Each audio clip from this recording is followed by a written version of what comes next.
Hey everybody, welcome back to Conversations in Pop Culture, and we are back in the saddle once again for another season, and this is the first week of this season, and I have with me returning comic artist Tristan Thompson slash TriStarr, which is a much cooler name than Tristan Thomas. It's way cooler. I don't Well, like when I'm sorry to interrupt. I have to do what I can to differentiate myself from the basketball player because he makes a lot of bad decisions, and I need to make sure that I'm above that, or like at least people can have the different name. So I always get confused because I order through previews, and then I see TriStarr on a bunch of stuff, and then I see Thompson on another, and then I'm like, oh, that's the same guy. It's just like the worst. And I really think that Zenescope should just put the TriStarr there. And just, Yeah, it depends on the publisher. Merc uses the moniker, and then Zenescope, they never even asked. Like, even my email address that I use for correspondence with them is tristar.art, but I think maybe they just prefer to put the full name on there. But like, I don't. I want people to know both, obviously, but I think TriStarr kind of sticks better. It's just a short, like Spark Germ, something like that. Sounds more space oriented. Yeah, exactly. Yeah, no, it's definitely the vibe I was going for. No. Obviously, we're joking here, but you've been pretty much back, and you've been killing it the last Thanks. year. Thanks. It's been a very busy year.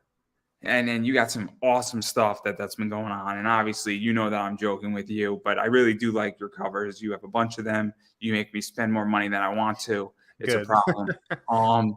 And then I get yelled at by my mom, which is even better. And then she's like, but I do like that cover. So it all works out in the end. Justified, yeah. It's also good because I have a job now, so it's all right. Okay, yeah. So you're in a better position than last year then. Way better. I didn't have to go turn tricks in the street. Your career and my career are clearly going downhill after this interview. But anyhow, all jokes aside, obviously you've been doing a boatload of cover work and a bunch of other stuff.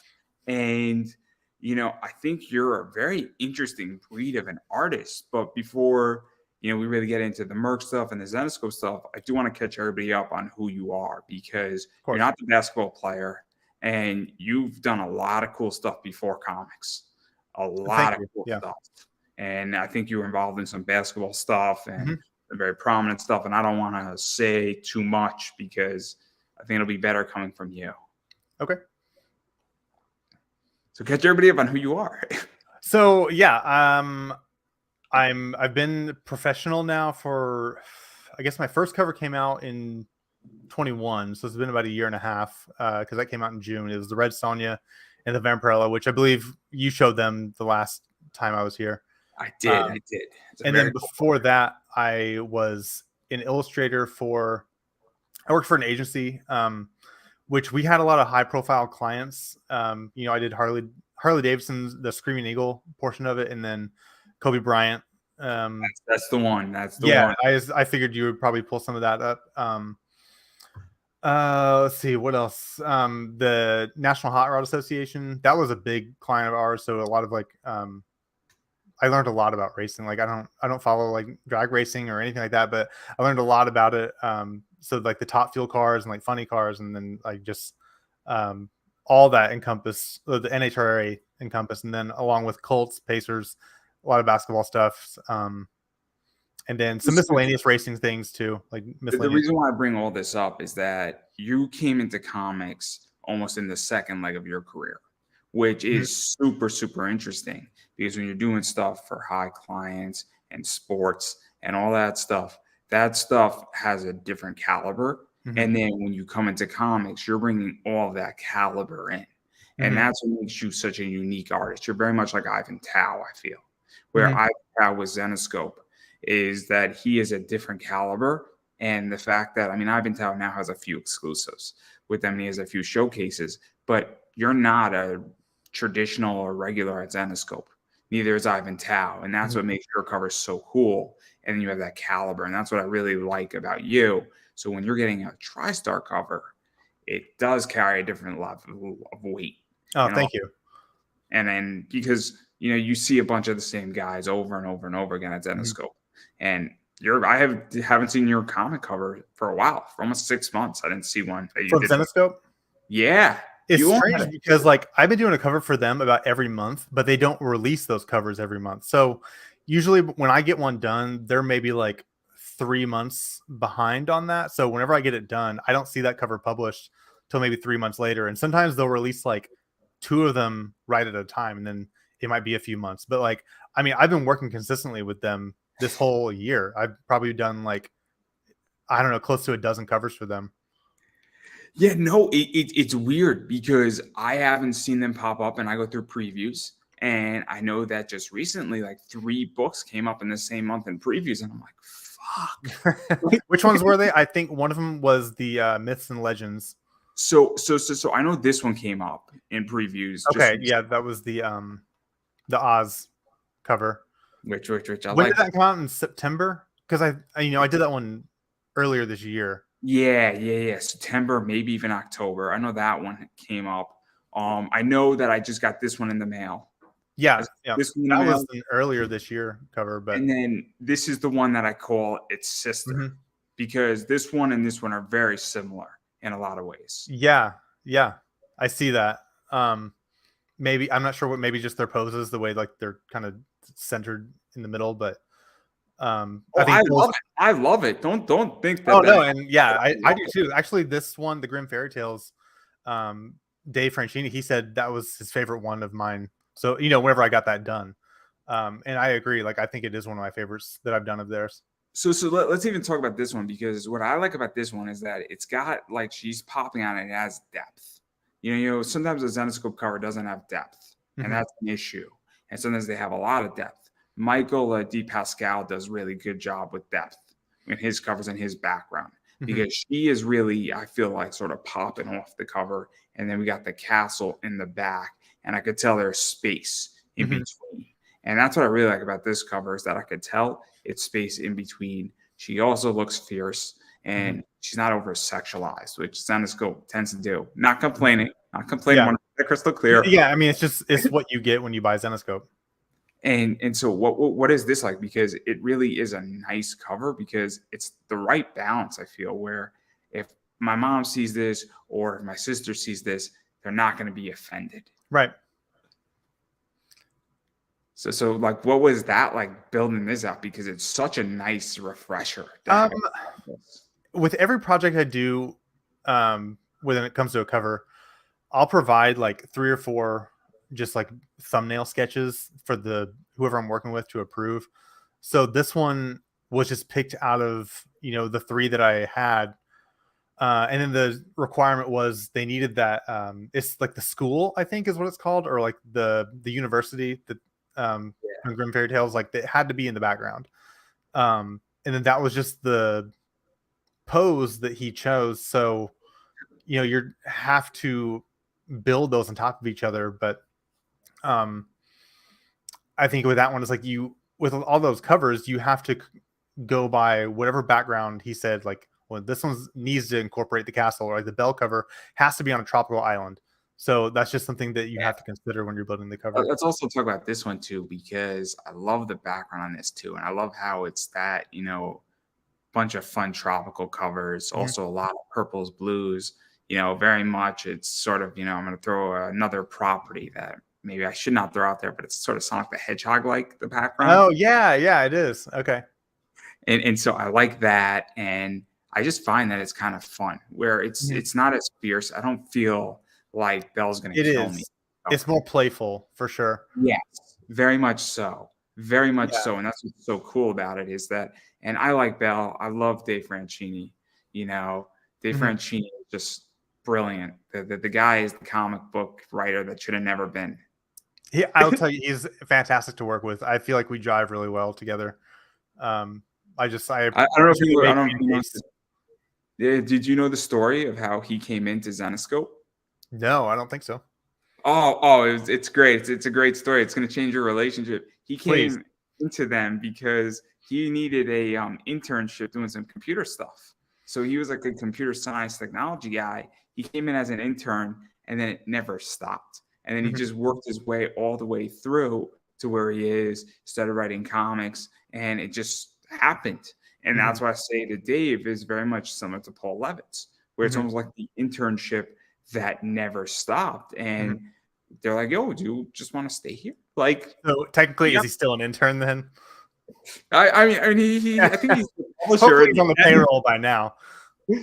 I mean, he clearly got double college credit. Clearly, Mhm. Yeah, yeah. but it's a very interesting story, and that's why Bell is so interesting. But Mhm. getting back to this cover, because Yeah. it's playful, it's fun, and there's a lot of fun stuff with this one. Yeah, this one, I really wanted to create like it had to be on a tropical island, but I didn't want to draw just a bunch of plants. So I'm like trying to incorporate, okay, what could really show some depth in there. So I have that pool down there below, almost like she's standing up on the cliffside, and that cliffside is like a kind of wraps around that bay, and then in the background I threw some clouds, the mountain, or like maybe a volcano or something in the back, and then just like a really slight rainbow, kind of show that there's moisture in the air as well. But just all things I thought about, with these backgrounds that they require, it takes a lot of thought. Okay, like how many like little like Easter egg kind of things can you put into one cover to where people can kind of get lost in it. They can like see every little thing, like all the work that went into it. Yeah, that's something that's really interesting because if you get really technical, you can lose somebody. Certain things could happen. I mean, I just had Greg Watson on before you. That's why I was late to Hmm. this interview. And putting Easter eggs is cool, but there gets to a point where you can, I guess, make a cover really, really busy that it loses its. Exactly. Yeah. Yeah. You don't want to detract from like the actual subject of it, but at the same time, you want to just like show that you're putting in some effort. You always want like some way to put an edge on your covers. Like, oh, this guy goes the extra mile, and that's something that I always keep in mind. Like, what's something that I can do to show that like I really care about what I do. And then really the third cover I want to show, because it's also done in a different style and a different subject, is this one. And I have this one, and I love this one. I mean, this thing is really pinup style. It's I'm just really nice. glad you like it, because when I did this one, I was like, this might be my least favorite one I've done for them so far. I wouldn't say I'm disappointed in it, but more just like, I don't think this is the best one I've done.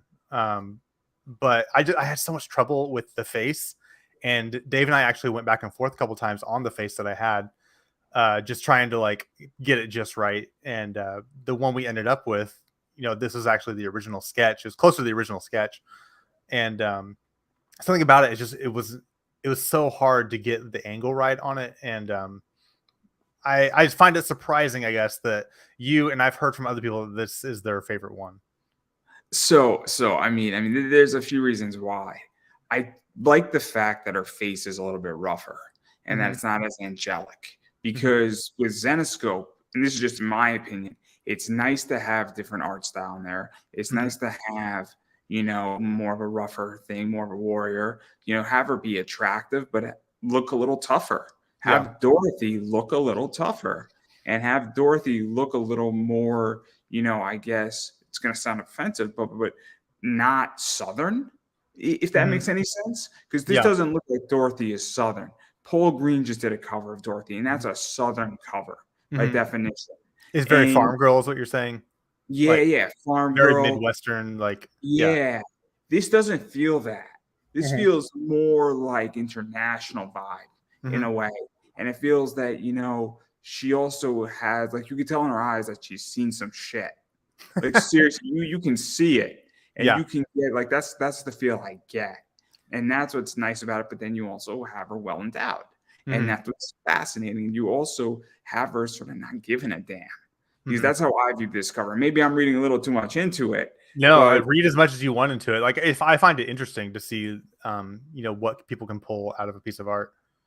but I'm also very different because I buy and sell comic covers. Hmm. So this is why I find it so interesting. I feel like it's telling a story, and I could tell that this Yeah, character in this has been through some crazy shit. I And love that. I and I want to create a story in there, like, whether that be intentional or unintentional. If you can pull a story from it, I'm happy. so that's how I view it, and that's why I like this cover, and that's why I bought it. I'm like, oh, that's cool. That's Mhm. cool. And when I saw it, I'm like, yeah, I'm gonna get this one. And it's not, I don't know if I'm gonna flip it, buy it, sell it, or whatnot, but I like the fact that when somebody sees this, and I'll throw it up on Instagram, I'm hoping it gets a reaction. I think a bunch of people on my, Instagram are like, that's cool. I'm glad you have that cover. Yeah. That's a fun one. I don't know what the book is, but obviously it's Oz related and that's fun. And then we have this one too. And this is sort of, cool too, where obviously you got the background and we don't know what Hellchild is going to do next. And I love Hellchild. Love Hellchild.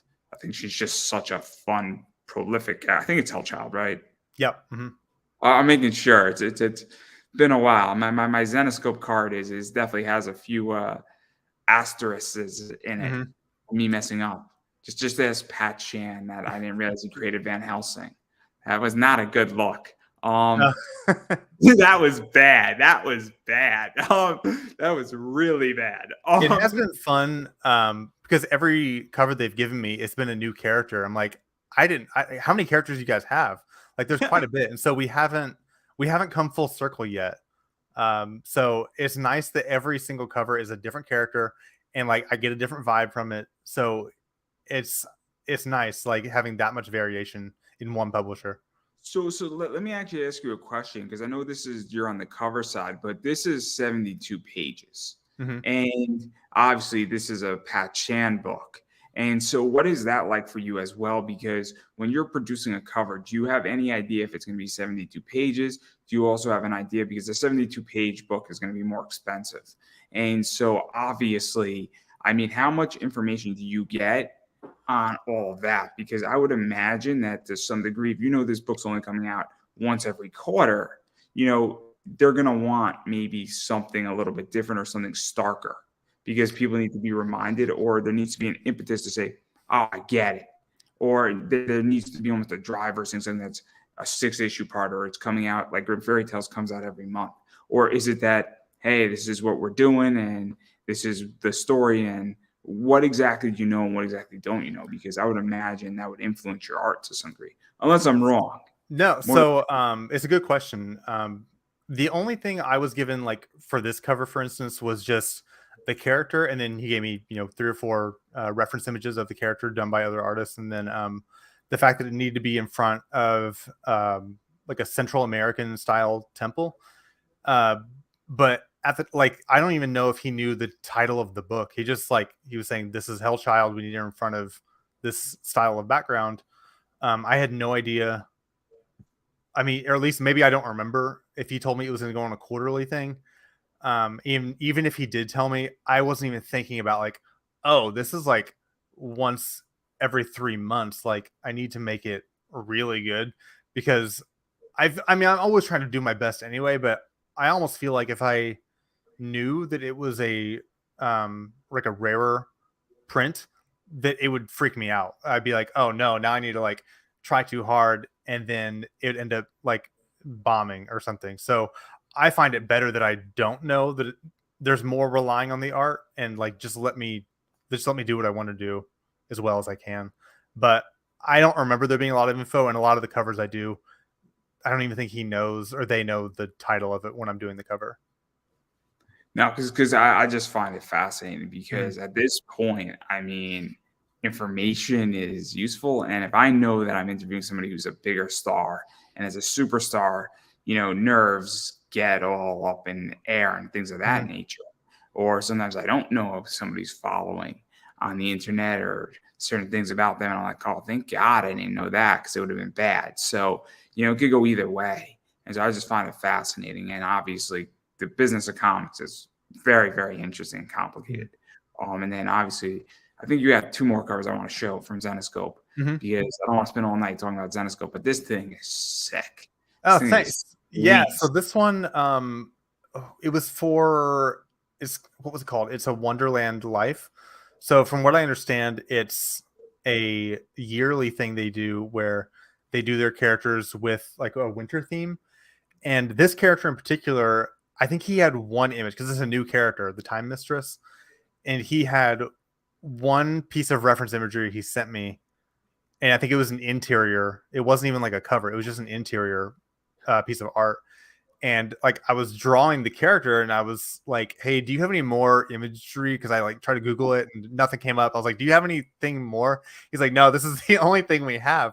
So I'm like, oh my god, like all this, like this character's design is kind of relying on me. Like, every artist that does this character after me, he's probably going to send them this. Like, this is probably going to be in the reference image pack that he'll send. So I wouldn't say it was intimidating, but it was a little frustrating, I guess, because I'm like, I would, however, design it, like that's going to be the character.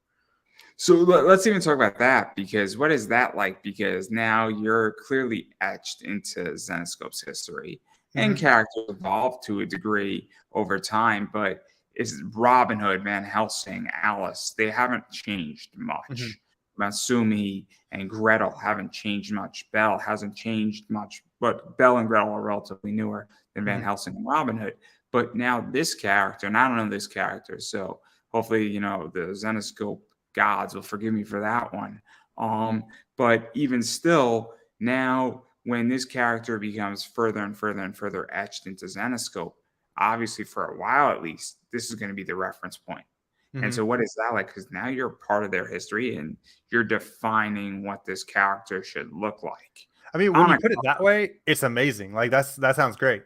Uh, but I guess I would have to see, the next publication they have with with that character on there, and I could see like the creative liberties that I took from the reference image that I had. I want to see if those carry on to the next iteration, which I don't even remember what they would be because I don't remember what the original thing looked like, or the original image looked like that he sent me. But it'd be interesting to see what little details I put in there carry on to the next iteration. But yeah, when you put it like that, that sounds great. It's a dream come true, honestly. Because it's just so interesting, and Mm-hmm. I know that I can't draw, so that's something I will never have.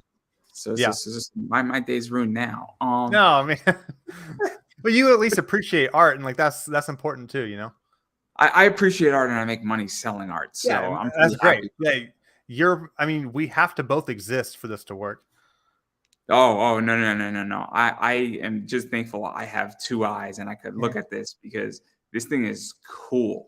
Thank And you. that's the thing. And it's just like, you know what it is? It invokes emotion. That's the thing about it, is that not every Zenescope cover invokes emotion. Some of them are flat, some of them just miss the mark, some of them are Mhm. interesting concepts and cool ideas, but they just don't hit for whatever reason. But that is kind of like, okay, I'm gonna stop. If this is in a comic shop, I'm Mhm. gonna stop and at least look at it. There's a lot And going on. One thing I wanted to point out, which I barely caught it, was the buttons on her or like oh, I her knew that. It's a robe. snowman. Is a snow? What'd you say? It's a snow? No, no, no. So it's deeper than that. Every button is a different moon phase. So the top is a new moon, and then the crescent moon, and then a half moon, That's and cool. then like the 3/4 moon, and then a full moon at the bottom.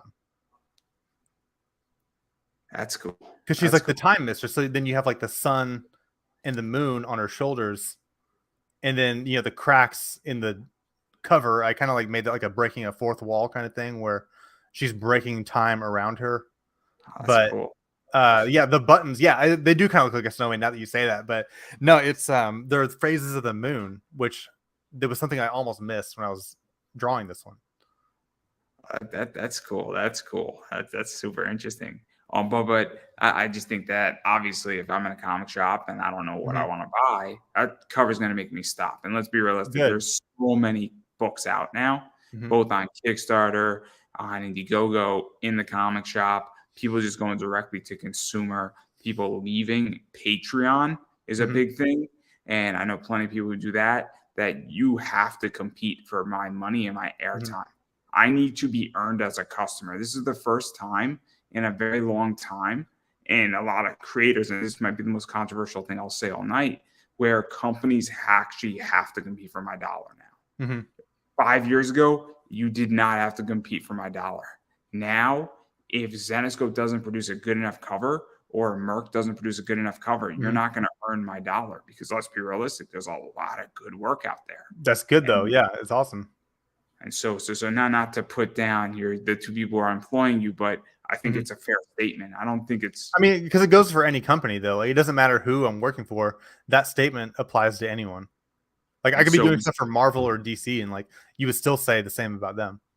Yeah, absolutely. And if you are doing work for them or your dynamite stuff, I mean, it Mhm. has to earn the dollar. And I think it's Yeah. a good thing. I think it's a good thing. And then this car I know isn't out yet, but it's pretty sweet too.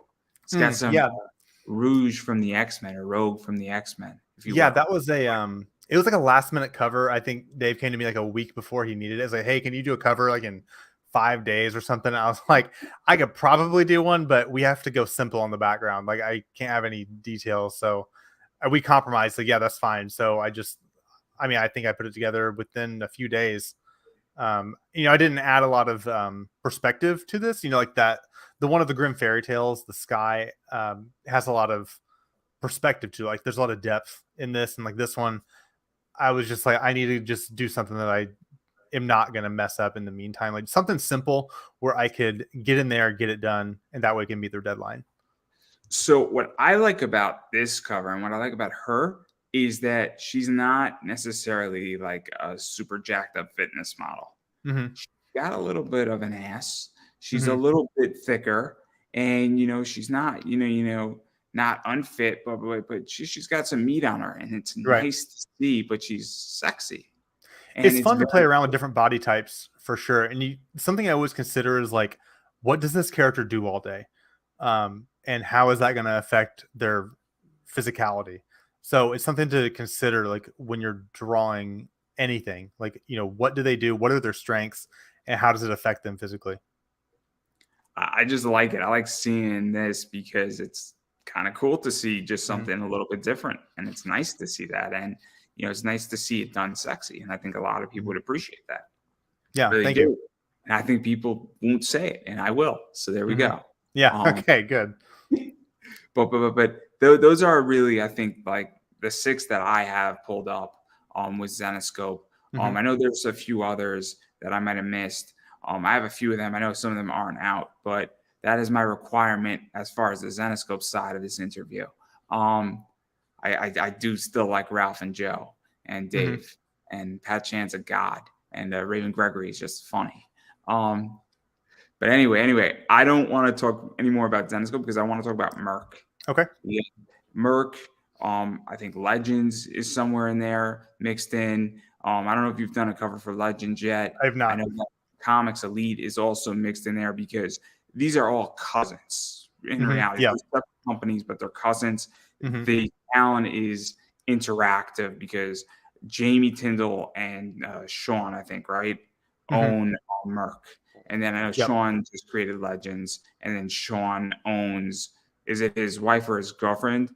Or they're somewhat involved in Comics Elite, I think, correct? Sean owns Comics Elite. I'm not sure who else has their fingers in it, but Sean's, kind of like the father of Comics Elite, Legends, and Merc. And then with Merc, it's Sean, Jamie Tyndall, and Murphy. Like it's those three. They all have Yeah. like different roles, but it's those three are the primaries.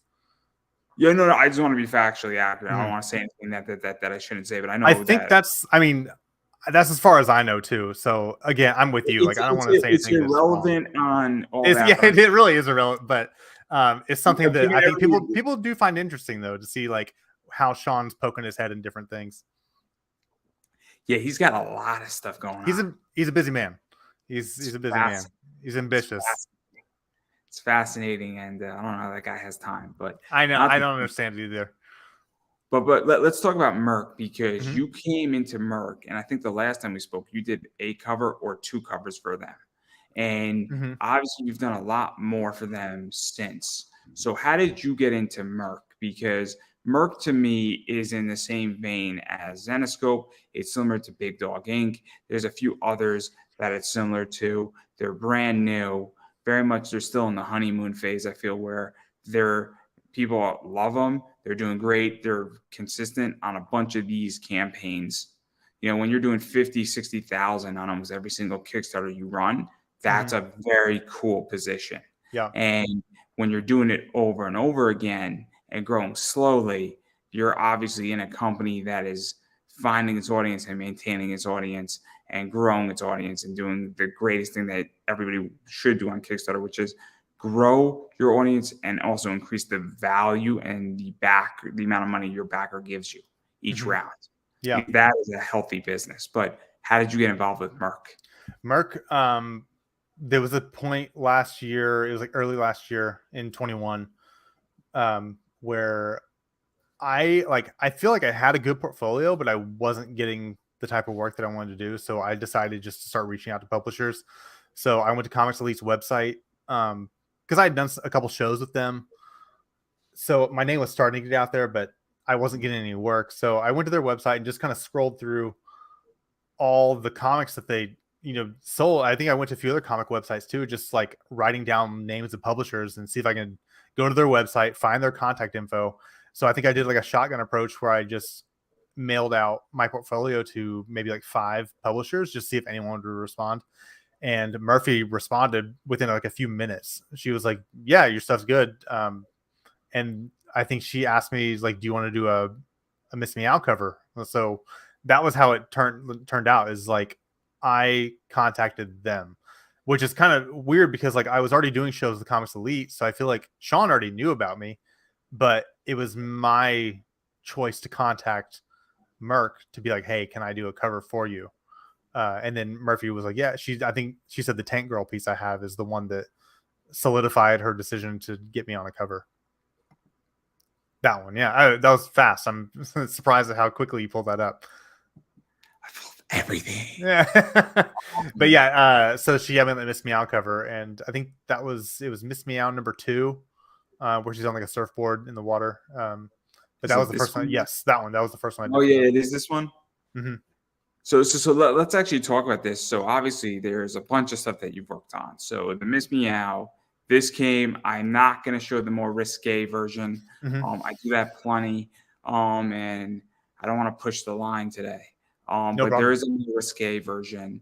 And so this came out, and so obviously this was one of them. And then what was this like? Because Miss Meow number 1 did really well. Mm-hmm. It blew away so many things. And then obviously, did they kickstart? I think they kickstarted number 2 as well, right? I'm not sure. Or were you contacted for either an exclusive or for a Comics Elite exclusive? Because it's very tricky with Miss Meow, mm-hmm. because there's like 3 or 4 different tracks. So Mm-hmm. I think some stores can order an exclusive, if I'm not mistaken. I might be wrong here. So anybody feel free to correct me if I'm wrong, and I'll just apologize in advance if I got this wrong.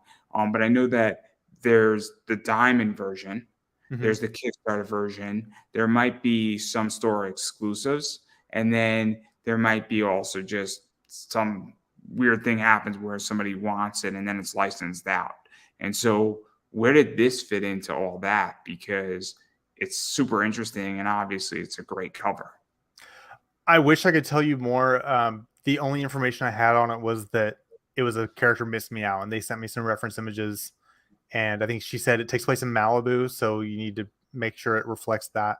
And that was all I really knew about it. And then Fair enough. I think I would have done that one like in the springtime, and I guess it probably came out in that summer. Yeah. And then obviously, this I know was on Mm-hmm. Kickstarter. This was on Kickstarter. I know that I think the limited edition nude version that sold out, that was 75 copies. Yeah, Murphy was really impressed by how fast that sold. She was like, that sold out like in no time. Like within like 4 minutes, or it was something ridiculous that it sold out in.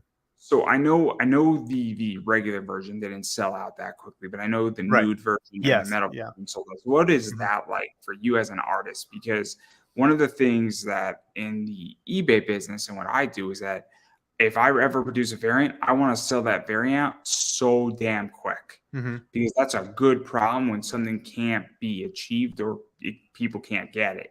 Because then they know for the next time something like this comes out and with you on it, they're going to bite at it. And it's a good problem to have when your art is demanded. So what was that like for you? Because I think it's twofold, and correct me if I'm wrong. A, you must be like, I really nailed that cover, and I gave an audience what they want. And B, I gave the people who are paying me something really good too. And they must be impressed. And it's kind of like your boss being like, you did a good job in the meeting today. So what was that for you? For me, like when I did this piece, I was like, that's pretty good, but I don't think it's one of my best pieces. I definitely think it was what they wanted, but when she told me it sold that fast, I was like, okay, that probably means they're going to come back to me for more covers. So like that's what's important to me is the fact that they're interested in my work, and like that's what I wanted. I just wanted to have regular like incoming projects, and so at that point, I'm like, okay, well, if I just keep doing this style, I'll keep getting more work, and that's what was important to me.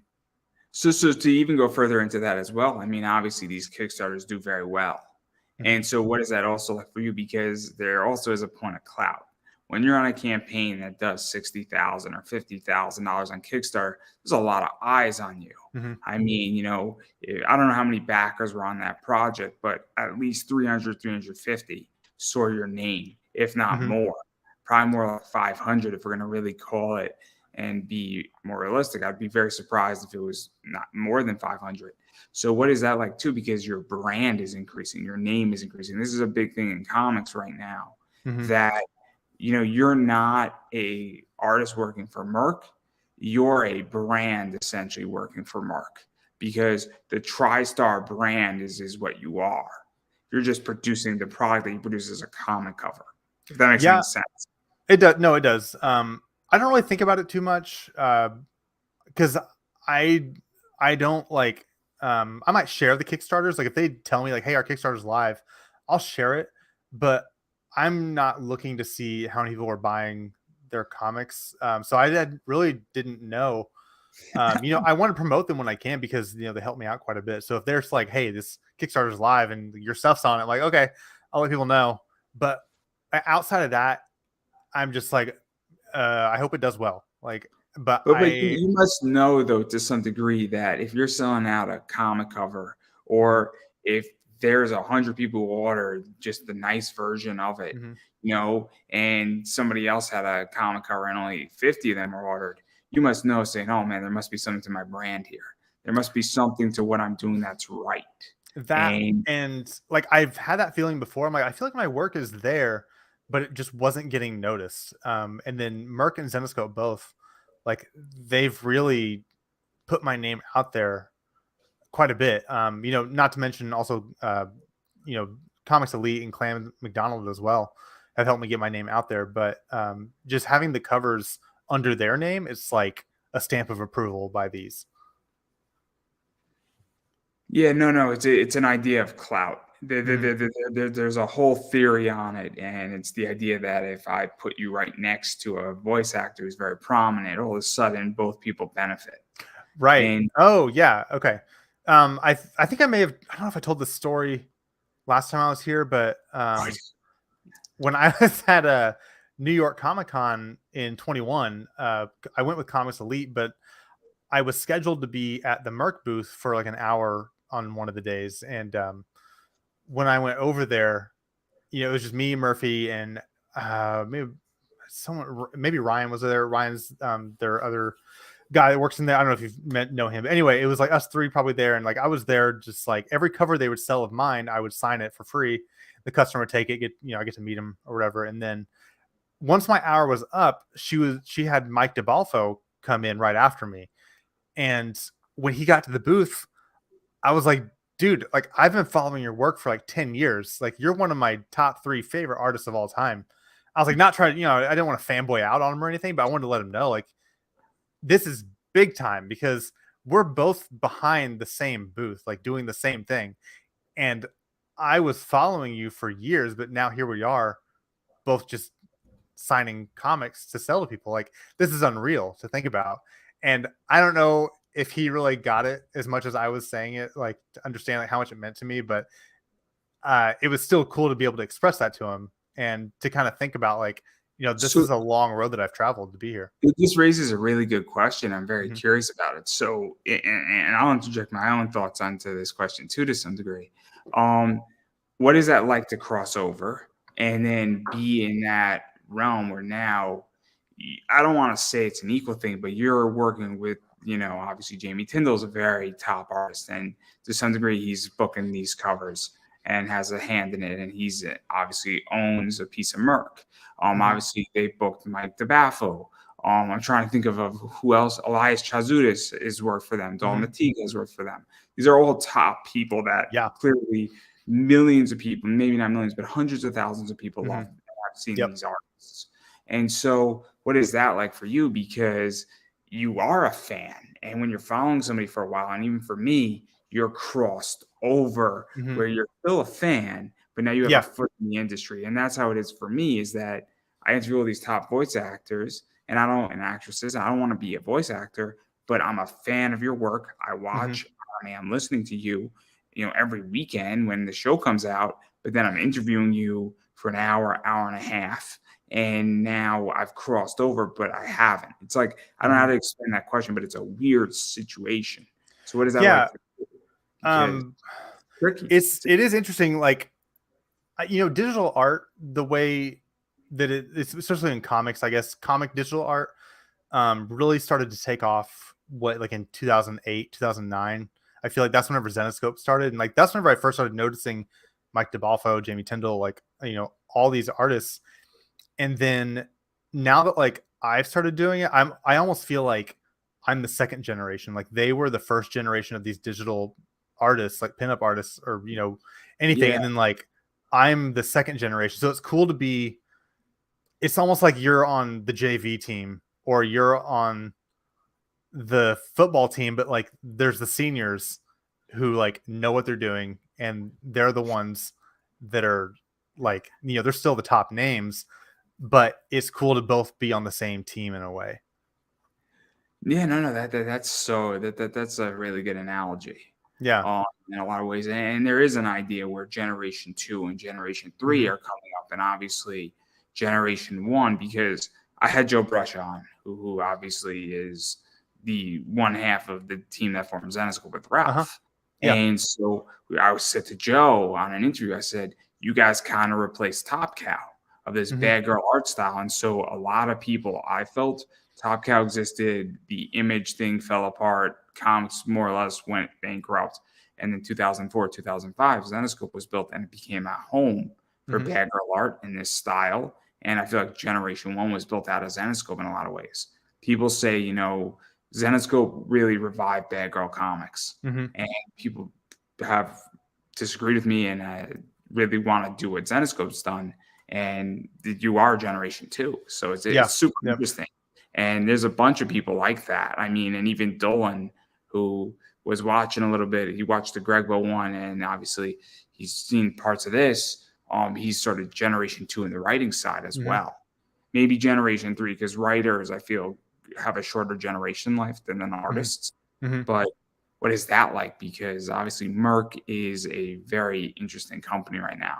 And I'm sorry. So what the question is, what is it like to be in like the second generation? be in this second generation, be in an era where this generation can explode.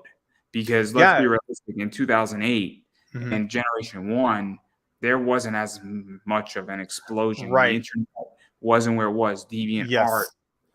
DeviantArt was like the only thing that existed, and that's how I found a lot of these artists. Now there's so many different social media sites to promote your art on. There's this little thing called Instagram, guys. I don't know if anybody. It might not take off. I still haven't like done a TikTok thing yet because I hate social media, so I post when I have to, and I don't want to keep having like all these different things. Like if I could just have someone to do it for me, that would be the best. There's a rule. So me and my guest last night were talking about TikTok. Sorry to interrupt. And TikTok for me was the last one in, and it's the first to go. So I do not use TikTok. Mm-hmm. I don't have time. It's exactly. It's like I don't have time.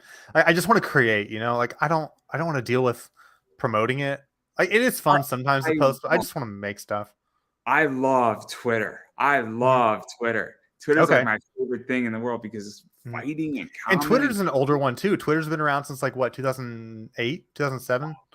I mean, I'll be very honest. Twitter's fun because you're tweeting and then some girl follows you and then she sends you a picture of herself and you can't respond because you have to be an adult. But Twitter's fun. It's a blast. It's a blast. And this is the problem. But like TikTok, it was the last one in. It's the first to go. I don't have time to create a good TikTok. I don't have time to create an Instagram reel. I have time to post a picture of my favorite comic and be like, isn't Dorothy great? Like, Yeah, and that's Man, like all I you would really love need. to go to Wizard too, guys. Like Yeah. it takes me 2 seconds and I'm good. I'm good. Like I don't Hmm. have time for this. But Yeah. like I post on Facebook, I post on Twitter, I Hmm. like Instagram, and that's it. And I'm Yeah. perfectly happy. I sleep Yeah. fine at night. Same. My biggest ones are Instagram, Facebook. I do have a Twitter, and I do update it every now and then. But like I said, I update it when I feel like I have to, or when I have something new that comes out. I'll promote to those. But so if you, like I said, if you want to figure out what I'm up to, Facebook and Instagram are probably the top ones that I use. Yeah, no, definitely. And then obviously there's some other stuff I want to show too. So we got Hmm. this right here, Yeah. just super, super cool. And I know that you have this one up on your website, Hmm. uh, the maybe naughtier version, um, which That is the is naughty version. oh snap. Yeah, that's the naughty version. The unnaughty version, she has a cloak on her back. It's an expensive book though. It's like a $50 book. Is it really? On your website, yeah. Oh, that's right. Oh, yeah, because I just matched what it's on, like on eBay. Even better, even better. I Yeah, love it. because I Love think it. the one with the cloak on it, I think that's like $20. Like that's pretty basic, but yeah, this one's the rarer one. So I think Merc is out of this one, but I still have some. Yeah, no, they're cool, and if you want it signed, that's how it goes. Hmm.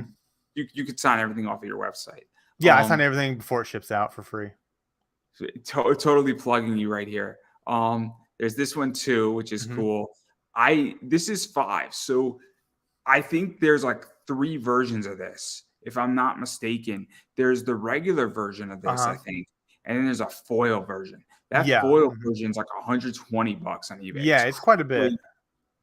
Um, maybe it's 75, but like even like the non-foil versions, like 35 to Hmm. 50, it's Yeah. ludicrous. It's a great cover. I mean, it's a beautiful cover. It's sort of out of your style, I feel a little bit, which is nice too. And so I wouldn't disagree with you, but like expand on that. Like how is it out of my style? I'm just kind of curious to see what you would No, think. no, no, no, no. I mean, the way I see it is that normally you don't really have a character laying down, right? Okay. And you have her tilted. You Hmm. also have her being a little bit more angelic, I feel, to be Hmm. quite honest. And you also have her, you know, still playful, but also willing to kill, if that makes Yeah. any sense. And so Yeah. you have her almost looking more like a Bond girl, to be Okay. honest. Cool. That's awesome. I'm glad you said that. And so like that's what I mean by out of your style. Like I'll Hmm. show another book. Like this to me is Hmm. way more similar to what you've done with Zenescope. Yeah. And this is more like it's a Bond girl. Oh, And okay. so Cool. I like that. Yeah. I'm glad you mentioned that. like, I'm not like I'm trying to be like not offending, but like that's why I say No, it's out of you're your not at all. style. I was just curious, like, to see how it's out on because I stare at these things all day. So like I don't really see the differences that other people might. So it's interesting to see when you say it's like out of my style because I'm like, oh, interesting. Like, how is it different? Because I'll throw this one up too, because this is similar to Dusk Rider, which Yeah. is something you've done. And Yeah. so when I saw this, I was like, that's sort of expected. You know what I Hmm. mean? When I saw this, I'm like, a little bit out of your style. Didn't expect that and Yeah. fascinated by it. And then we go into this, and I'm like, cool. This is sort of that Zenescope, Yeah. realm and what Well, I this one expect. I didn't really have a lot of creative freedom on because it was like an homage to a different image that was sent to me. So I had to make it look almost exactly like that in the way that it was constructed. Yeah, and then I think this one also has some like another version of it as well.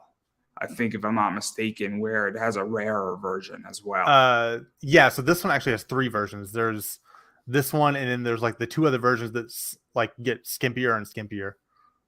So what is that like? Because that's kind of a Paul Green move for you with some of his covers, and it's kind of I would imagine it's kind of fun to What to have. like have like a skimpier, like a just a different version. Yeah, to have it get basically down It's to interesting because like you just kind of design from the base up. So you go like I forget when I was talking to the guy who commissioned this one, um I think he may have wanted, I don't know if he wanted a nude or not, but I was like, I don't do nudes. I think I did 2, but after that I was like, I don't want to do any more. So with that one, I was like, here's as skimpy as I'm willing to go, and then we'll just build on top of that. And so I gave him like 2 options, because normally I just do like a regular and then the skimpy variant. But I had 2 options. Like, I think both of these look cool. Like, I don't mind just giving you an extra one because I need to draw this part anyway. And so we can that's just more money for you essentially to have 3 versions of the comic. So he created 3 of them, but we initially only intended on 2. But it's just a matter of like layering the clothes on top of each other. It's almost like a paper doll in a way, where you just kind of design the character and then create the clothes on top of it. See, I don't know any of this. This is why this is so interesting. So basically, I mean, let me ask you a question, and this might be some trade secrets here, but when you're building a character on a cover and there's going to be a risque version, Mm-hmm. so just her in her bra and panties and then her clothed, do Mm-hmm. you essentially build the base and then just build it with her in bra and panties, and then you almost, because if you're designing it digitally, so then is it almost like a layer just on Mm-hmm. Yeah. top? Yeah. So So basically, you would yeah. just design like the skimpier version first, and then put like the extra thing on top of it, like the real, So would it be the like extra a stuff. patch, essentially? I'm You sorry. heard Can you it. say that again? Would it be like a patch, Almost. essentially? Yeah. Yeah. That's what Murphy calls it. I just call it like a variant, or just a patch where you would have another layer on top. That's so interesting. Again, I'm not an artist, and I just find it so interesting because Mm-hmm. I don't necessarily think about how a nude cover is created. I think about, cool, what is going to be an image that Mm-hmm. creates an emotion with Yeah. somebody? That's like when I'm booking something or when I'm commissioning something, I'm Mm-hmm. like, cool, what's going to create an emotion? I'm Yeah. not so worried about how it gets done as Mm-hmm. what the end product looks like. And that's a very And important part too. Like, the emotion is what art is. Like, if it doesn't convey an emotion, it's just kind of cheap, probably. Like, it doesn't really have a lot of value to it. And so like that's how I view it. And like, but I'm not gonna go tell an artist how to do their job, but I will tell them I want this item. I I want mean, this but if image. you're the one paying for it, like, it's good to know that's what sells. And so like I've commissioned some cool personal pieces and I'm Mm-hmm. like, man, and people are like, dude, that's awesome. Mm-hmm. And so but I'm not gonna go tell Elias Chazus how to draw what I want Exactly. to draw. Yeah, and like, you can kind of convey what you're looking for, but you're paying that artist because you want their flavor, you want their style as your character. Yeah, it's so interesting, and I envy artists because it's Mhm. such a cool skill that I do not have. It's all And right. Hey, like, there's plenty of things that I'm terrible at. That if everyone was an artist, the world would fall apart. I'm just saying that it must be so much fun because even just looking at this, like Hmm. it's so cool to me that this is drawn, and I'm just being honest, like this right here is awesome. Hmm. And then there's a few other covers that I'm going to show, and obviously I like showing this one Hmm. right here again, Bond girl type vibe. And I know Hmm. this was in diamond because I think I actually have this one. I just didn't open it up yet. And then you have something like this, which is Hmm. awesome. Yeah, that one was a lot of fun. Just the perspective of it, and like designing all the little like Candyland things around it. I didn't really have a lot of direction with this one. She was just like, have candy, and then I think just one of the sketches they picked out, and then I was like, I hope they go for a Candyland theme because no one's done it yet, and I feel like it would fit really well. So I just designed the Candyland thing around her, and they loved it. So All I'm yeah, gonna it's one of my say, favorite ones I've done. the day I can draw like this is the day I'm not Eminem. So that's such a good joke right there. But what is this like? Because this is an expensive book also on your website. This is Mhm. like a $50-$60 book, which is I awesome. forget. Like I said, when I'm pricing stuff, I look at what it's going for on eBay, and because I don't want to undercut myself at the same time.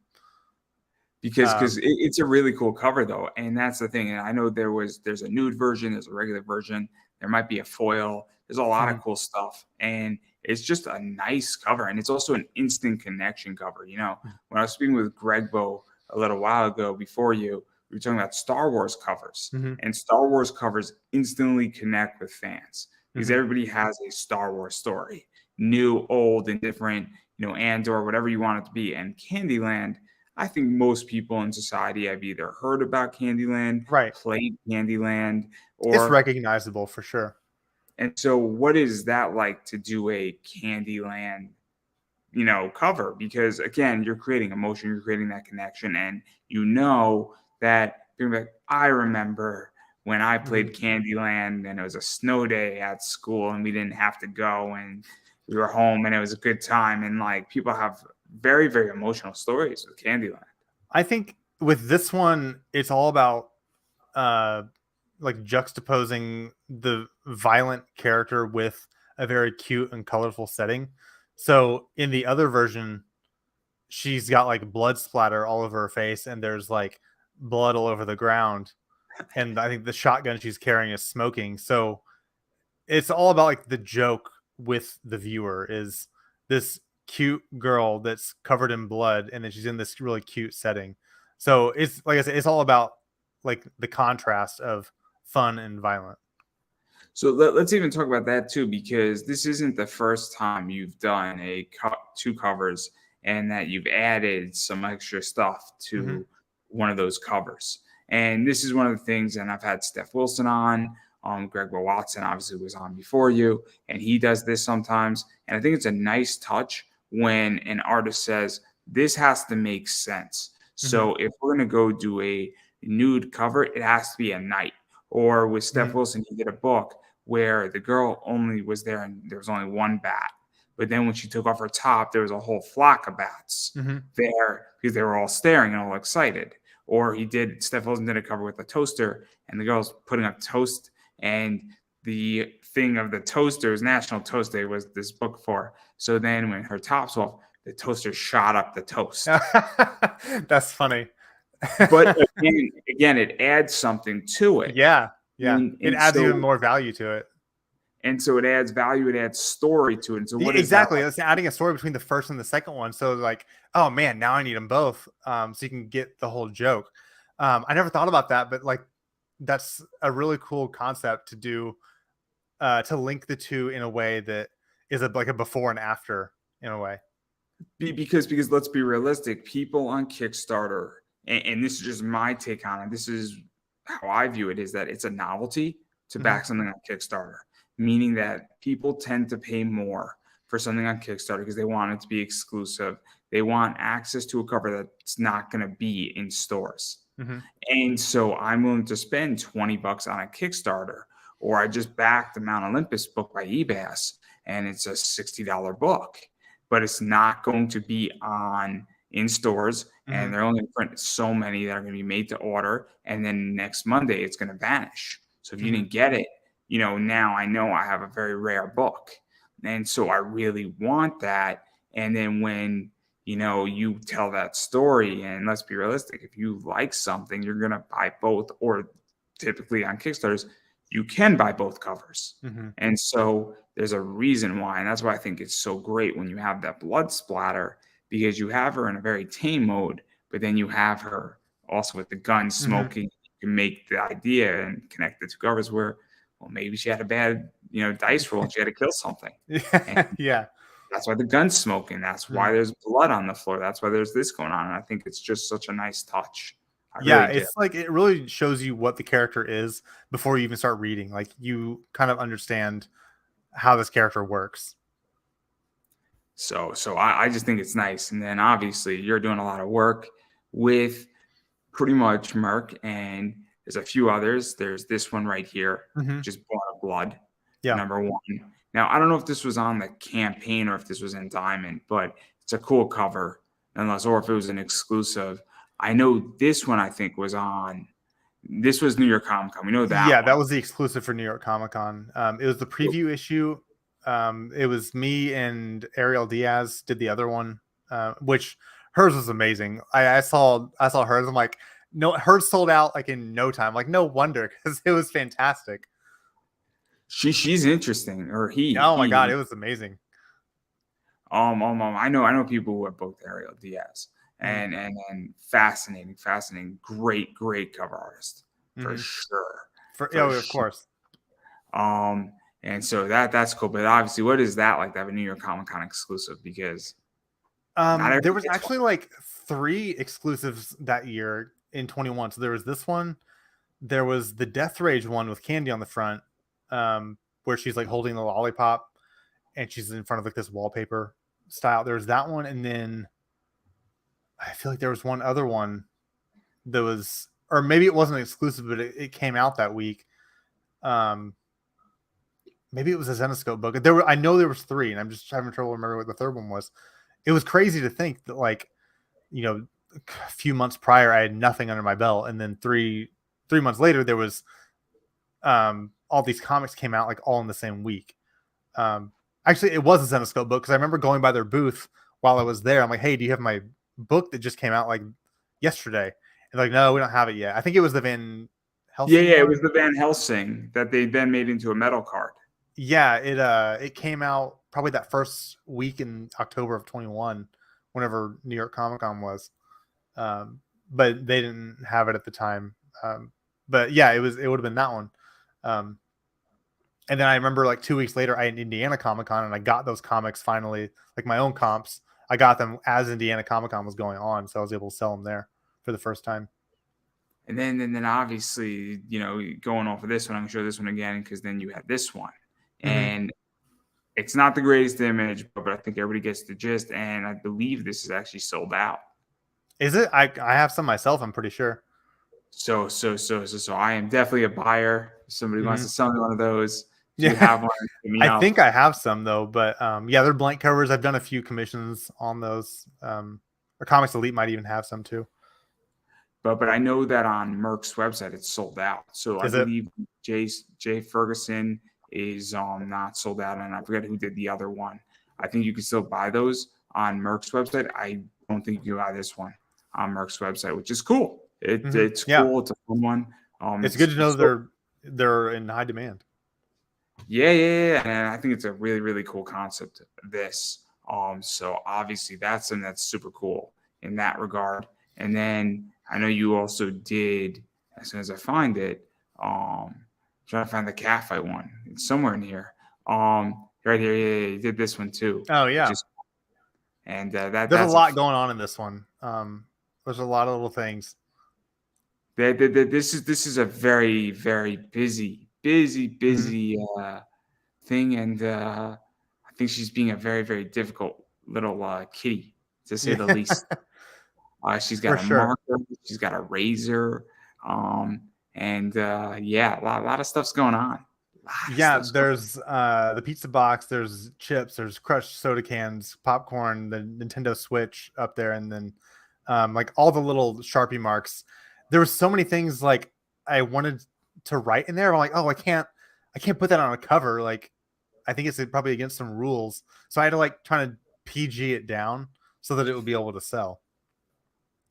It's a very, very, because I was looking up like Sharpie, sleepover Sharpies on Google just to kind of get some ideas. And like, I can't put these on a cover. Like, this is like R-rated. You can't do this stuff. Like, I need to at least like have it to where you could put it on a store shelf. So it was a matter of like trying to PG it down a lot. Yeah, and I think that was first on Kickstarter, and that was a if I'm not mistaken, that was a collaboration between Naughty and Nice and Cat Fight, Miss Meow Cat Fight. Yeah, it was Naughty and Nice, and yeah, I guess it would have been Miss Meow.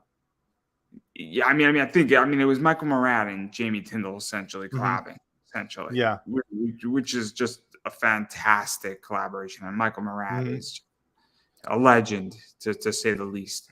And so, really cool things. So, what was that like to work on that too, and do a cover for, I guess, that collab? Because it was kind of intimidating. Like I said, I'm a big fan of Mike DeBalfo, and like he had done a lot of Naughty and Nice stuff. So I'm like, oh, sweet, like another thing I can put under my belt saying like, oh, I got to work on this cover. But that one was a little intimidating as well because it needed 3 characters on it, and they didn't really give me any direction with it. They're like, I just needed to have all 3 of them on there. I'm like, well, I always want to add some kind of interaction either between the character and the viewer or in between the characters themselves. So this one kind of has all 3, where I wanted to create some kind of scene and tell a story with those three. So I asked Murphy, I was like, what about like a sleepover theme? And I think she was like, yeah, whatever. Just do something cool. So I'm like, all right. So I made that, and it was just a lot of work to do it. I don't feel like it's one of my best covers personally, but I do think it kind of goes outside of what is expected of me. So like it was a nice surprise for people as well, because it isn't the typical like pinup style cover. Yeah, so what is that like as well? Because direction is a big thing Hmm. because some artists work really well under direction. They're like, hey, look, just point me in the right direction Hmm. and tell me what to do. And then others are like, I don't want any direction. Here's my book. Here's some thoughts. And Hmm. what is that like for you? Because it could go either way, I feel, as an Um, artist. yeah, it can go either way, and I don't know if I prefer a lot of direction or no direction. So, say for instance, the I have to bring back to Zenescope for a second. Like the Hell Child and the Bell covers that I did, those both I was told like you need to have a tropical background behind Bell, and you need to have a Central American temple behind Hell Child. Like those two themes of like the character style and the background don't mix. Like I was like, how am I going to do this? So it was tough because with Hellchild, I would think you would have like maybe I don't know, like a grungy club or something, like a bar. And then with Bell, you think more of put a castle or the woods or forest or something. But like a tropical island, like that, it's very difficult to think about. So in that sense, that was direction. It needed to be there because it has to reflect what the book's about.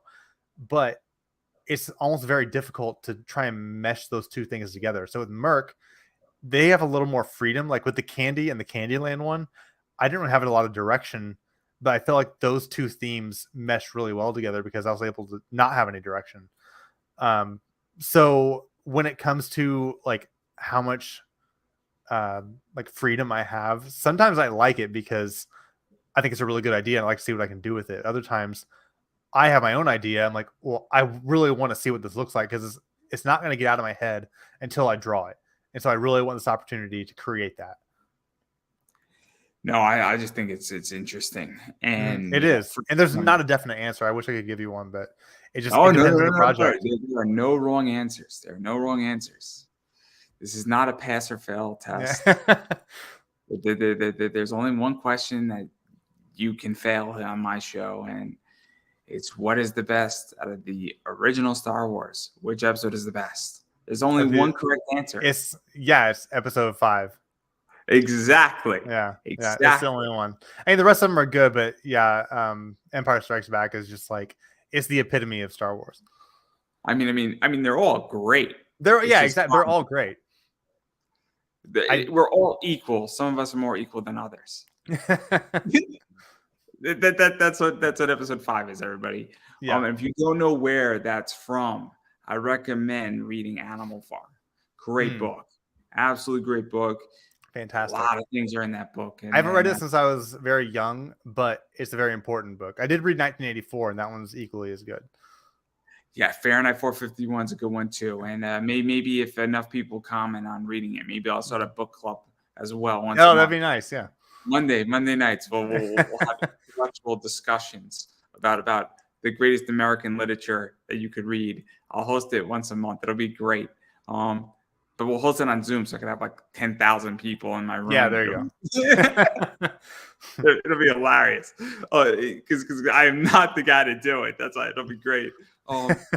Anyway, I do want to talk about one more thing. And I actually don't know anything about this book, but I did pick up this book, not this cover, but it's Daughters of Eden. Yeah. And this is interesting. And the only reason why I picked it up is that I picked up a Jamie Tyndall version of this, which is the Mario version of it.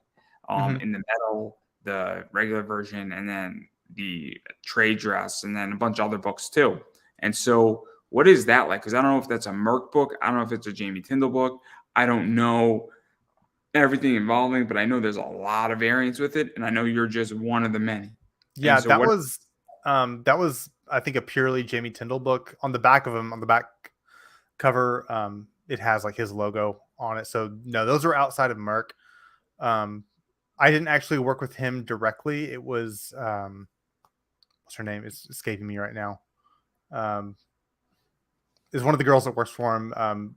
She was my correspondent throughout the whole thing, but they wanted 2 covers, each with a variant. Or no, I think they just wanted 2 covers. And I always work as like, I'll give you a regular cover and I'll include a variant with it. And they needed them both within like 2 weeks or like 10 days or something like that. So I was like, I can do it, but we have to like do a simpler background on it, like nothing too crazy. And like they were fine with that. So they gave me the characters and not a lot of direction. They had some interior art of the characters that they gave me. And then I just designed them on that. And I do have my own comps of those that he had signed and then sent to me as well. Because one of the things that's really interesting is that I don't know much about this book. I just know that a lot of cool people have done variants. Bill McKay's done a variant. There's a bunch of other stuff. There's some Star Wars variants. There's, obviously the Mario stuff. And so what is that like? Because whenever you're part of a book that has a lot of variants, and obviously you go on eBay and then you could find, I think, like 20 different variants. There's nude variants, there's regular variants. And so what is that like? Because whenever you're part of a book that tends to do that, it's kind of a cool thing. It is. I honestly, I'm sorry. But I'm just gonna say I didn't know how many other artists were going to be on it. I was just Tabitha, that was her name. I was contacted by Tabitha to create these, and I had no idea when the Kickstarter was going to launch. I just was given the characters, designed them, and then when the Kickstarter launched, that's when I got to see who all was also commissioned to do these. But it was an honor just working for Jamie Tyndall, because like I said, like he was one of those artists I found like 10, 11 years ago, and I saw it and I was like, I want to do this. Like I see their art, I'm like, I want to do that. So to work for him, like do work for him, like that's awesome. Like I feel like I'm already done. Like if I was told I have to retire like tomorrow, I'm like, okay, well I've already accomplished everything I want to do. This is interesting too. So I am far from done. I have a top 5 list. And my top 5 list is interesting. I haven't published it yet, but maybe I'll publish it tomorrow. And I think people might be fascinated to see who's on my top 5 list. Those 5, once I hit those, I'm probably done as an interview. It's gonna take a lot to get me out of retirement. But what is that like? Because working on characters, I know a lot of people say, I want to do a Spider-Man cover. I want to work on Batman. I want to work for DC. I want to work for Marvel. Or, with me, I want to run my own business, right? Whether it's comics or not. And so what is that like for you saying, I guess like I'm not done, obviously. Like, I would love to work. I would love to work on like a Marvel or DC. So there's always the next goal, but I didn't really think about what I would do after I started working for Zenescope, or like having covers come in regular, or cover projects come in regularly. Because I found Zenescope like 10 years. I'm like, one of these days I want to be doing covers for them. And I just kept working on my portfolio. Like, and then eventually Dave was the one that reached out to me. Like I didn't even submit my portfolio to them. Dave Franchini found my work and he was like, hey, like your stuff's really good. Do you want to do a cover for us? And I was like, what? That's awesome. Like I get to do it. So after that, I was like, well, I don't know what to do after this. Like this was my goal for forever, like since I've been working towards this. So doing consistent work for them, like that's what I wanted. Let me follow up because obviously if Zenescope was, they reached out to you and you discovered them and you were a fan and you're like, I want to do covers for them. And then you achieve that. And then obviously the goal, there's really 2 goals I think is safe to say. The first goal is that you want to continue to do covers for them as long as you can, as long as, they're happy with you and you're happy with them. Yeah. And the other thing is that then how do you say, what is my next goal? Because that's a big issue I feel that people in comics have. I feel it's a big issue that people in life have. I'm right now going through it saying, what is my next moves? What is my next goal? I mean, I have a pretty good idea what my next goal is. But that's something that I think is fascinating. So how do you figure out saying, hey, what is my next goal? What do I want to accomplish next? Not even a goal, but saying, what company do I want the privilege to work for? Or even do I want to sell out a book in 3 minutes, not 4? Like, Oh, yeah. I think my next goal, like, hopefully would be do like a DC cover, because I could see myself um following in like Nathan Zerdy's footsteps, where he's done a lot of the pinup stuff, but he also does a lot of DC things. And I think my stuff would fit right alongside that. And I would love to do that. And like, maybe it requires more um more development in my career. Like maybe it takes a longer time to be professional to be able to do that. Uh, or like honestly, the goal now, like a more attainable one, would be just to do some Dynamite covers, because I've already done the Comics Elite exclusives for the Red Sonja and the Vampirella. And Ernie at Comics Elite, he suggested you could do in the Red Sonja, you could do a Draculina or another Vampirella, and I would love to. It's just I don't have the time right now. Like I'm constantly at these other covers from Zenescope, and it's been a few months that I've done one from Merc, but I've been working on some Zenescope projects, and that's what's been keeping me busy from like the end of November up until the end of this month. I'm going to be working on the current project I have for them. so isn't that a good problem though? It is. No, it's a fantastic problem. I'm just saying, like, if I wanted to do these other publishers, I'd have to like not be busy with the publisher that I want to work with. So it's like I have no complaints. Well, what With a my problem workload. you have, man. What a problem. What a Yeah, problem. exactly. I mean, I'm sorry. I don't want to sound like I'm complaining, because I'm not. It's all right. It's all right. What a problem you I'm have. just saying, like, if I wanted to do these other covers, I have to not be so busy. Like, I want to finish Dusk Rider, but I can't because I'm so busy with these incoming work. And like that was always planned as like my background project in case I did get like a lull in my incoming work. I could always fall back on that. But just I haven't had a chance. No, no, no, no. There are plenty of good problems to have. Believe me, as somebody who buys and sells a lot of books, Mm-hmm. and I have the world is at my fingertips, where I legitimately can buy any book and I can sell any book and I can make a decent amount of money doing it. And if one company is giving me a hard time, I can go to 10 others. Yeah, And it's good. keep cycling, and I can make just as much money.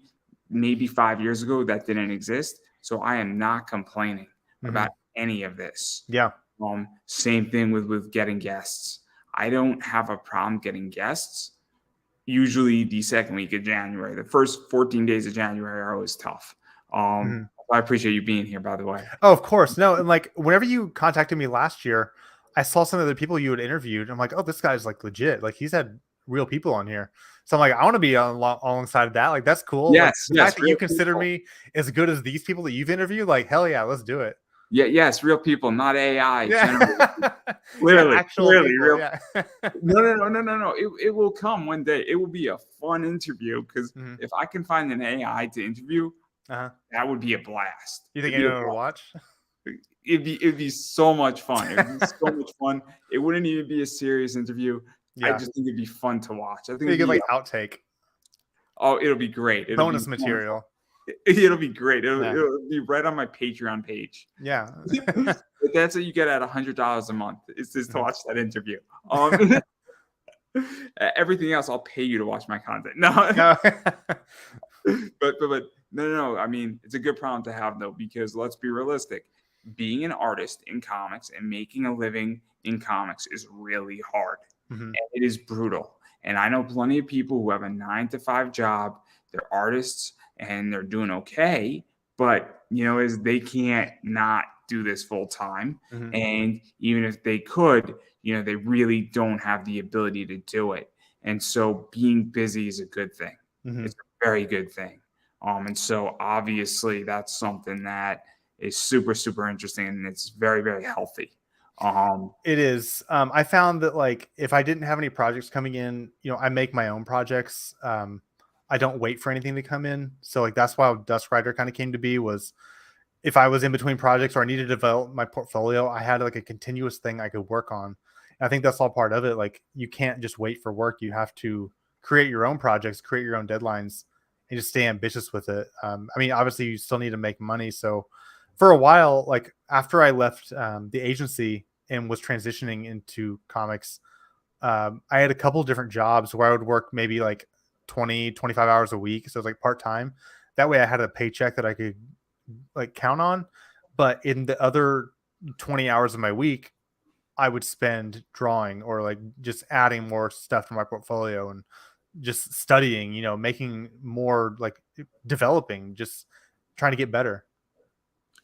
No, I think it's very, very important. I mean, I work a 9 to 5. Hmm. I work 40 hours and I do this on the side or my eBay business on the side, and it will always be that way. But I am currently in the next year developing myself and Yeah, taking classes and reading a lot of books. And I obviously spend a lot of time doing that because it's beyond important at this point. So, exactly. Yes. and I wish, and I'm fortunate enough right now where I just started a new job and I'm very happy there. But I'm now obviously, if I lost my job, the Hmm. first thing I would do is probably kick this up to a new notch and figure out how to make working fun of part Yeah, good. pull in. Yeah, it's like you have the time, like you invest in yourself. As long as it's not like a wasted effort, which with this, it's like you definitely have a good thing going. Oh, I love this, and there are other advantages to this where it's in many ways a research arm for other things that I'm doing. So yeah, so it gives me insight into things that normal people who don't do interviews, not normal people, because everybody is weird. There's Hmm. no such thing as a Yeah. normal person. We're Yes. all weird, we're all unique, and we're all special. I don't want to say because the second we say we're normal, normal's boring. Is all I'm gonna Yeah, say. it is very much. Yeah. I don't want vanilla anymore. I'm bored with vanilla. I like a lot of weird stuff, and Hmm. because it's fun. Um, but anyway, I digress on that but again, I don't even know where I was going with this question. Yeah, I'm so confused now. I'm so It's all confused, right. so confused now. But that's not the point. My point is that you have a great problem. You have a great situation going on, and it's good to be busy because being a starving artist sucks. Hmm. It sucks. If you're starving in general, it sucks. And it's just doing this stuff and making money in comics is hard. And Yeah, actually being I think respected in that comics is the is hard. goal, is just to figure out ways to stay busy, um, and essentially you run out the clock until you're too old to draw anymore. Like I just want to keep doing it as long as I can. It's a good problem, and you know it is. Never say never. And the way technology's going, you know it is. Things are gonna be there to assist you in Mhm. drawing and writing and all sorts of stuff as we just continue onward. And it's gonna be good. And then Yeah. I'm excited for what you got coming out next. Thank you. Yeah, no, I am too. Like I'm excited to see where the next year is going to go. Um, this past year has been nuts. I mean, it's been nuts in a good way. Like I had the contract with Merc. We did like a 6-month contract where I was doing I had to basically guarantee them a cover every month. Sometimes they wanted 2 covers in a month, but I was only obligated to do one. And then in the meantime, I was doing a cover for Zenescope at least every other month. So, um, I was always kind of counting on them too. And I had to turn Dave down a couple times, or at least once, because I was like, dude, I'm too busy. Like I already said yes to these other things. If he needed one like next week, I'm like, there's no possible way I can do it because I'm out of town for a convention and I have to get this other cover done. And I even asked him, I was like, can we sign a contract? That way I would know that we could plan these things ahead of time. But that's just not something they offer. So it's something that, I just have to say yes or no to when the opportunity comes up. Yeah, no. I mean, look, you're in demand, and that's what it is, Hmm. and the marketplace determines what you're worth. Yeah. I know exactly what I'm worth as a ad space on my show Hmm. to the cent. I know exactly what I bring.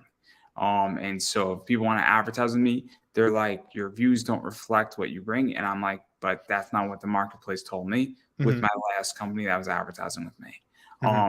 And so you can not want to advertise with me, but guess what? I know what I bring to the table. I know what I Hmm. brought to a company that was doing those live reads last year. Hmm. 96 of them, I brought a boatload of money to them. Hmm. I charged way too little is the problem. Way too little. I should have Well, been, it's a mistake that you realize you made. So I didn't know how good I was. That was the problem. I feel like I'm still in that boat, like where I would underprice myself, and like I had one business tell me like, don't sell yourself short. Like, you can charge more. And like, this is the business I'm working with. They're like, I'm like, okay. So I started going up and up until eventually they're like, okay, let's maybe go down a little bit more. So they definitely helped me out with that. No. The result I got for that company was unprecedented Hmm. and it was truly amazing. But I digress. a lot of stuff's going on. You got a lot of stuff going on. Obviously, you got stuff with Merc. You got stuff with Zenescope. Hopefully, you're going to get Dynamite. I don't know if you're going to pick up some indie work at some point, somebody can catch you. Because let's be realistic. I mean, I had Greg Bowassa mentioned him a bunch in this interview. He's booked, and I think he said it openly. He's really booked all the way till June. Oh, that's awesome. That's good to hear for him. I did a couple indie things this year. I did. There was one called Nira that I did. That was for a guy. He runs Committed Comics. It was Committed Comics. I forget the guy's name. Committed Comics. Why do I know Committed Comics? I'm not. He bought the rights to this character Nira X. It was a comic back in the 90s. And then I did another. How do I know Committed Comics? Like this name sounds so familiar. Got me now thinking. But anyway, continue. I was gonna say I did another cover. It was an exclusive cover for Committed. No, wait, that's what I just said. There was another one that started with the C. Stadium Comics. They're based in Canada, and I did a Red Sonja versus Vampirella for them. I know that cover. I know that cover. That one just came out a couple months ago or a month or two ago. But I like them. I like them a lot. They do some exclusives. Yeah, he was great to work with. It was a Hulk 131 homage that I did, but yeah, I know the cover. Did they do a medal of that too or no? I'm not sure. I didn't get any medals in my comps. I think it was just the regular, so I'm not sure if they did or not. No, they're just a cool company because they do some weird stuff. Yeah, like they do a lot of Archie metal covers. Oh, really? It's awesome. It's like the two things that should never exist. Yeah, that's awesome. Yeah, and they're like limited to 50 only, which is oh my god. They're like $45. It's really a brilliant concept. I mean, and they're fun covers. They're cool covers. They're exclusive. Brilliant. But that's good. That's good. I mean, it's a Canadian company, and they're a good company. He was great to work. I definitely hope to work with them again. And so obviously you got a lot of stuff going on, and I want to just give you a chance to self-promote yourself before, plug everything and all that fun stuff. So obviously with people up, what's coming out, what's not coming out.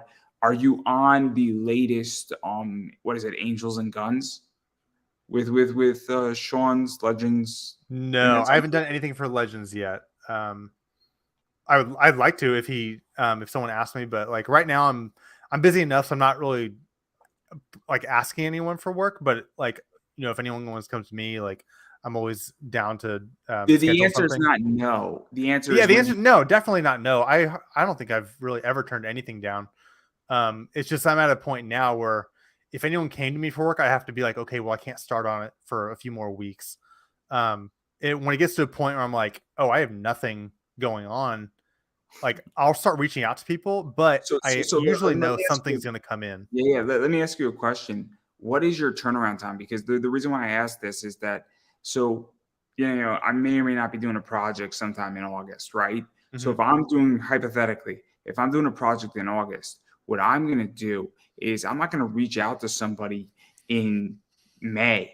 I'm going to reach out to somebody in February. And here's my rationale of saying, look, I want to book you now. I don't need it till July, but I'll pay you today because there's reasons. Or better yet, I might launch something in June of 2024, but I'll pay you in November because there's tax reasons why I might do that. So you get why I'm asking.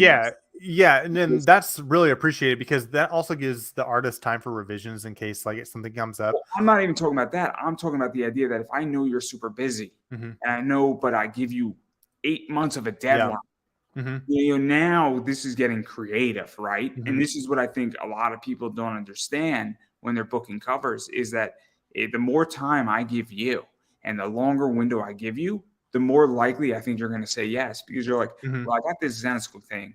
Andrew doesn't need his cover till June. And I got these 3 Zenescope things. And you know what is?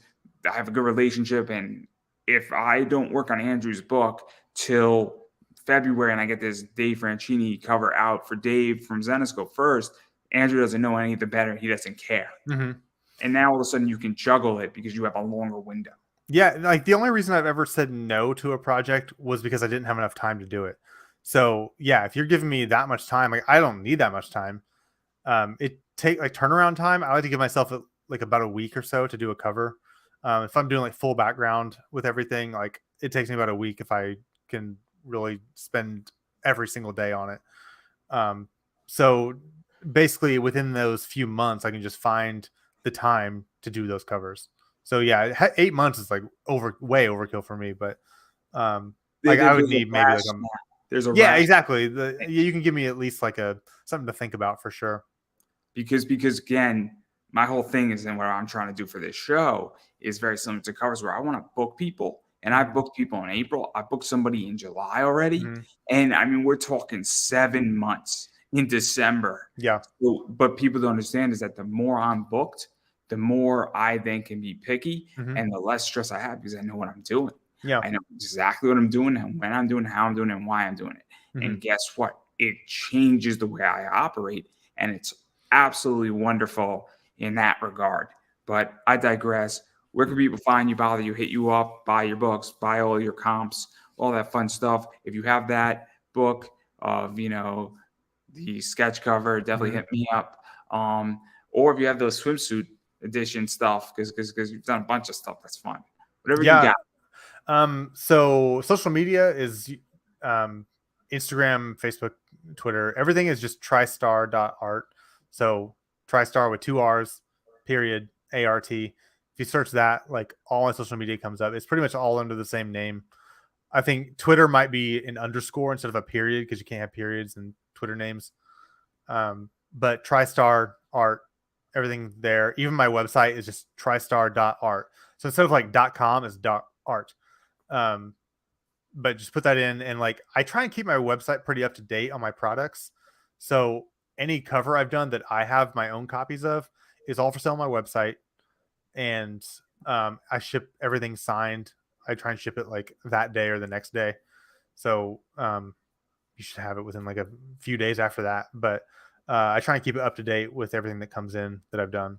So yeah, my website, Instagram, Facebook, probably the biggest ones. Yeah, and I'm just gonna say that you have to support indie, or what that means, or comics in general. Hmm. And what that means is you have to read comics. Hmm. B, you got to buy comics. You actually have to support Kickstarters. Hmm. You have to go buy things from people's stores, their direct stores, or that company's stores. You got to share it out on social media, all that fun stuff, because this is how it grows. This is how it Hmm. gets supported.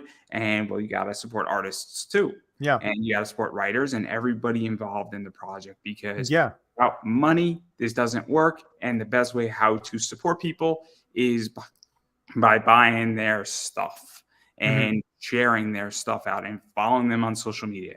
Goes a long way. It And so I does. really, really recommend supporting. And even if you just buy a digital copy of a book, it goes Hmm. a long way, and you'd be surprised. It goes a long way. So keep that in mind, everybody.